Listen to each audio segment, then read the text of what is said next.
Hello my people, reka nizere ko mumeze neza. Yes, nibisanzwe ikiganiro cyo nisobanukirwa hamwe nanjye amayobera yo ntayo. Uyu munsi rero tuje muri showbiz sport, twari tuyiparitseho gatoya. Gusa ikiganiro cya sport cyo kiza nyuma y'iyi video. Tukaba tugiye kuganira muri showbiz. Hari inkuru imaze iminsi iri guca ibintu ku mbuga nkoranyambaga. Ariko mbere yuko tuvuga kuri iyi nkuru, reka mbanze nibariza abanyarwanda ndetse n'abanyarwandakazi muri rusange. Kera ko twajyaga twumvaga agahugu katagira umuco karacika. Kuri iyi nshuro tukaba tubona biri gucika. Bimeze bite? Turimo turagana ku mperuka. Bimeze bite? Nyuma y'ishanga hajeho biriya mwabonye. Ese reka ngira ikintu nibariza. Twese nk'abanyarwanda niki kintu turi guhereza urubyiruko, cyangwa se niki kintu turi guha abana tuzabyara, niki turi kubaraga? Uze muri comment unyibwirire, umbwire ikintu turi guhereza abana bacu tuzabyara mu minsi iri imbere. Ni iki kintu gishobora kuzafasha uwo twakita kari muto kuri iyi nshuro, niba ari kubona amafoto amavideo nk'aya ngaya, cyangwa se ari kumva ibiganiro nk'ibi ngibi biri kuvuga ku muntu wakoze amabi? Ese reka tuve kuri ayo mabida. Nk'umugabo uzashaka uyu mukobwa, ndi kuvuga Emeline, tutaza kuvugira ngo hari undi muntu ndi kuvuga. Ni umukobwa bamwita Emeline, yaciye ibintu ku mbuga nkoranyambaga, ni inkuru trend, nta n'indi nkuru ishobora kumera nkayo. Haba indirimbo iri buze gusohoka uyu munsi, haba film cyangwa se haba comedy, iraza kuzira inyuma y'inkuru ya Emeline.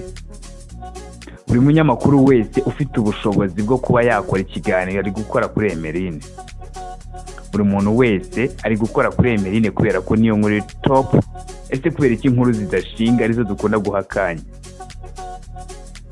Maybe wenda turi gusobanurira abantu ibintu bitari clear, ariko nanone sinzi ngiye ukuntu mbyumva. Urifashe, uri umwari, uri mwiza, uteye agahinda abakubyaye.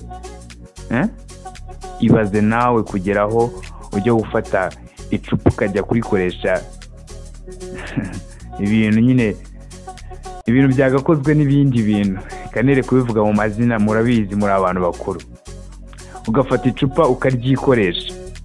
Ese wumva utari kwica ahazaza hawe?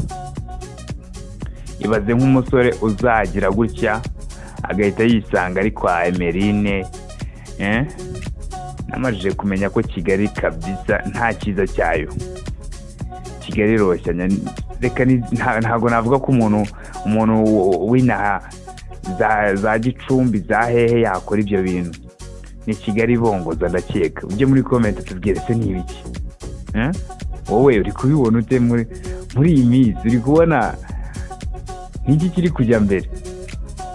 Umwami Yesu agiye kuza cyangwa tugiye kwiyoreka? Ntago nyine ngiye ndi gusobanukirwa neza. Gusa nyine nawe unyibwire kuri Emeline, abantu benshi bari kumuvugaho. Ese niki kintu ukibona Emeline uhita utekereza? Uri kubona ifoto kuri Emeline ugahita wirukanka ukaza kumva.